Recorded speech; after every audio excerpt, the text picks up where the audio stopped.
আপনারা এই মুহূর্তে দেখছেন যে আন্তর্জাতিক আহ, মাতৃ দুগ্ধ দিবস পালন করা হচ্ছে, সপ্তাহ পালন করা হচ্ছে। আরামবাগে যে আইসিডিএস কর্মীরা আছে তারা কিন্তু পালন করছে সেই দিনটি, সপ্তাহ পালন করছে। আন্তর্জাতিক মাতৃ দুগ্ধ দিবস সপ্তাহ পালন চলছে, সেই ছবি আমরা সরাসরি দেখাচ্ছি, সরাসরি লাইভ দেখাচ্ছি, দেখতে পাচ্ছেন। সংবাদ সম্মেলনের পর্দায় দেখছেন সেই ছবিটা। আন্তর্জাতিক মাতৃ দুগ্ধ দিবস পালন।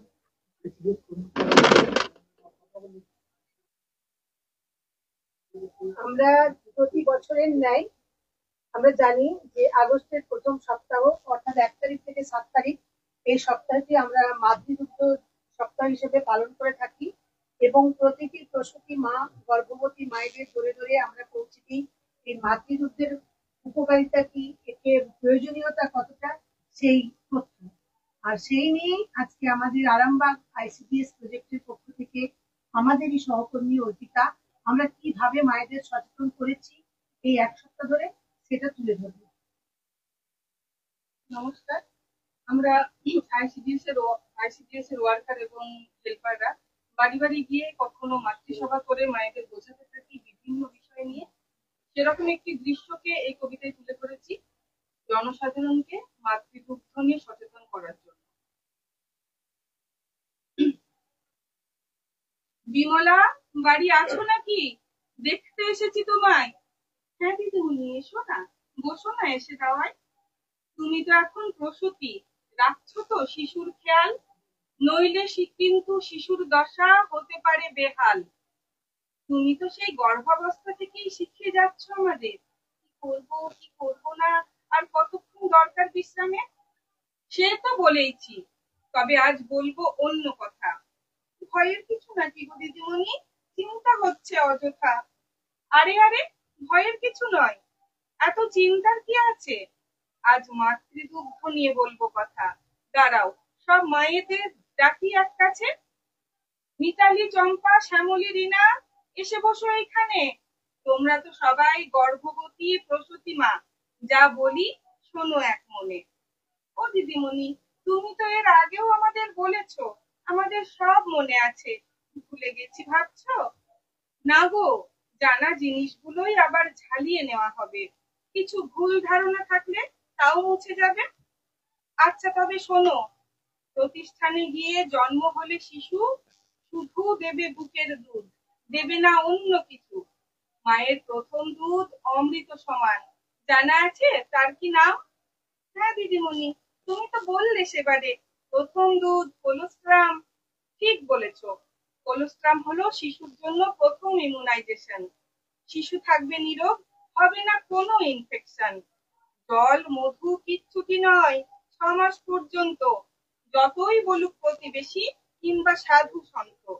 প্রতিবার স্তন্যপান করানোর আগে নিপেল নেবে পরিষ্কার করে, নোংরা না থাকে। শিশুর মাথা সামান্য উঁচু আর শরীর সোজা রেখে বুকের দিকে মুখ ধরে স্তন্যপান করাবে তাকিয়ে দেখে। স্তন্যপানের পরে শিশুকে ঢেকুর তোলানো জরুরি, যাতে গিলে ফেলা বাতাস বার হয়ে যায় তাড়াতাড়ি। আচ্ছা বুঝেছি, তবে বুকের দুধে বাচ্চাটার পেট যে ভরে তুমি একটু বলে দাও, বুঝবো কি করে? শিশুটি যদি সারাদিনে 6 থেকে 8 বার প্রস্রাব করে, তবে বুঝবে সে মাতৃদুগ্ধ পাচ্ছে পেট ভরে। স্তন্যদানের আগে 1 গ্লাস জল অবশ্যই খাবে, শিশুর পেট না ভরার সমস্যা সব মিটে যাবে। এই সময় ফোন দেখা অথবা কথা বলা ফোনে চলবে না এসব কিছু, স্তন্যপান করাবে এক মনে। যখনই খাওয়াবে একটি স্তন, পুরোপুরি খাওয়াবে, তবেই শিশু পুষ্টিগুণ সঠিকভাবে পাবে। আউরিমা বলেছেন এক এক করে 2টো স্তনই একসাথে দিতে হয়, একটা স্তন পুরোপুরি খাওয়ানো মোটেই ভালো নয়। এইখানেই তো ভুল ধারণা, করোনা এমন ভুল, নইলে শিশু অপুষ্ট থাকবে, গুনতে হবে মাসুল। প্রথমে বের হয় কার্বোহাইড্রেট, তারপর ফ্যাট ও প্রোটিন। একটি স্তন পুরোপুরি না খাওয়ালে পুষ্টি পাওয়া হবে কঠিন। মায়ের জ্বর সর্দি হলে বন্ধ করবে না স্তন্যদান, এগুলো ছড়াই না শিশুর মধ্যে করালে স্তন্যপান। খেয়াল রাখবে শুধু স্তন ঘৃন্ত নয়, শিশুর মুখ যেন থাকে পুরো কালো অংশে। ঘুমিয়ে পড়লে আলতো করে জাগিয়ে দেবে শিশুর পা ঘষে। দিনে কিংবা রাতে শিশুকে যখনই স্তন্যপান করাবে, মা শুয়ে থাকলে উঠে বসে পড়তে হবে।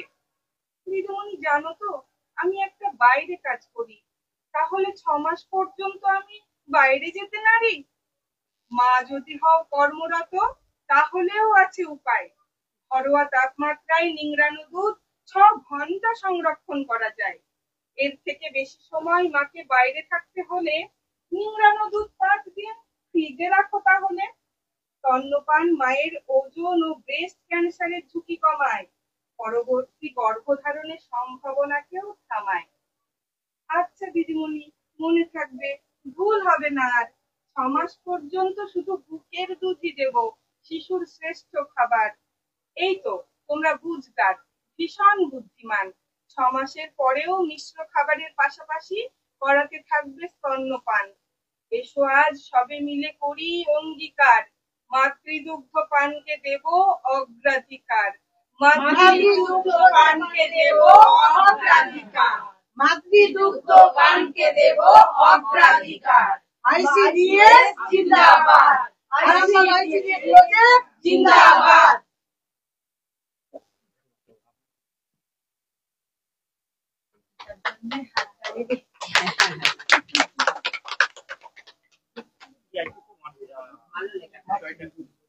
বিষয়টা বলতে প্রতি বছরই এই আগস্ট মাসের প্রথম সপ্তাহ, যেটা 1 থেকে 7 তারিখের মধ্যে আমরা মাতৃদুগ্ধ সপ্তাহ পালন করে থাকি।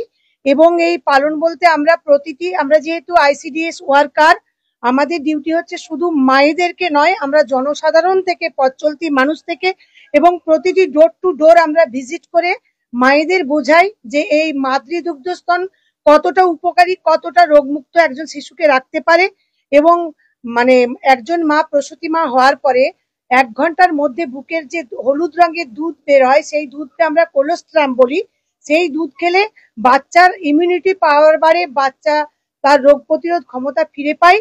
সেই প্রচার নিয়েই আজকে আমাদের সমস্ত আইসিডিএস এর সহকর্মীরা একত্রিত হয়ে আমরা আজকে যেহেতু সপ্তাহের শেষ দিন, আমরা এই পরিকল্পনা করে এই দিনটিকে পালন করলাম। আমার নাম মধুমিতা ভট্টাচার্য, আমি আরামবাগ আইসিডিএস প্রজেক্টের একজন।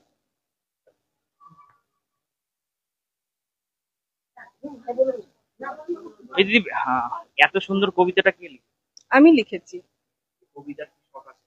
হ্যাঁ, আমি কবিতা লিখি এবং আবৃত্তি করি। মানে হঠাৎ করে এর উপর কেন?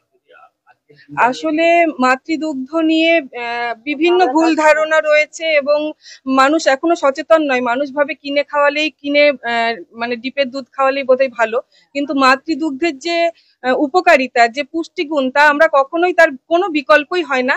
এটা নিয়ে মানুষকে সচেতন করার জন্যই আজকের এই কবিতাটা আমার লেখা। মা শিশু নিয়ে কাজ করি এবং এটা আমরা নিজস্ব সেন্টারে আমরা প্রত্যেক কর্মী এবং সহায়িকারা করি এবং এটা পালনও করেছি আমরা এই সপ্তাহে, আগস্ট মাসের প্রথম সপ্তাহ। হ্যাঁ, এবং সে সমস্ত ছবিও পাঠানো হয়েছে। কিন্তু এটা আমরা সমবেতভাবে আজকে এখানে সবাইকে করলাম এবং জনসাধারণ যাতে জানতে পারেন সেই হিসেবেই আজকে এটা প্রোগ্রামটা করা। আপনাদের সম্প্রচারের মাধ্যমেই জনসাধারণ জানবে। আমার নাম অর্পিতা কর্মকার, আমি আইসিডিএস এর একজন কর্মী। শিশুরা যাতে সুরক্ষিত থাকে। আমার সেন্টার মায়াপুর ওয়ানের আদমবাদ গ্রামে। এই যে আজকে মাতৃদুগ্ধ দিবস পালন হচ্ছে, প্রত্যেকের সেন্টারেই আমরা করি। শিশুদের সুস্থতাই আমাদের আইসিডিএস কর্মীদের একান্ত কাম্য, কারণ এরাই আমাদের জাতির ভবিষ্যৎ। নিউ নূর সোফা সেন্টার, এখানে সমস্ত রকম সোফা পাইকারি ও রিটেলে বিক্রয় করা হয়। সমস্ত সোফা নিজস্ব কারখানায় তৈরি করা হয়। প্রোপাইটার হানিফ হোসেন খাঁ ও রুহুল হোসেন খাঁ, বড়ডোঙ্গল হাটতলা সিনেমা হলের সন্নিকটে, হুগলি। যোগাযোগ 7797170093 এবং 9382003105।